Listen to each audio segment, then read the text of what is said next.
Do you want to know how you can delete your drafts in Quizlet? If yes, then this video is for you.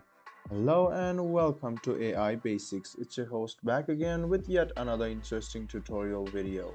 In this video, I'm going to teach you how you can delete your drafts in Quizlet. Go ahead and open quizlet.com in your Chrome or Edge browser and log into your account. For you to have your draft, you must go ahead and create your match or your launch cards, and then you can create your flashcards.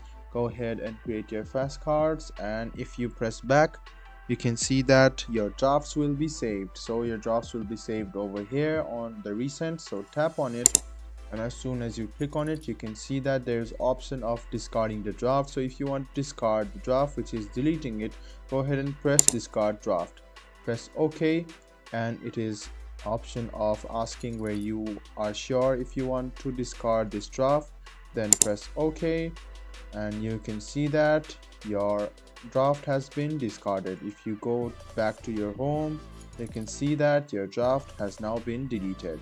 So this was a video on how you can delete your drafts in Quizlet. I hope this video was helpful for you. If you still have any kind of confusion, please do mention us on the comment section down below. Like the video, subscribe to the channel, and do hit the bell button for more. Hope to see you in the next video as well. Until then, goodbye, take care, and make sure you enjoy.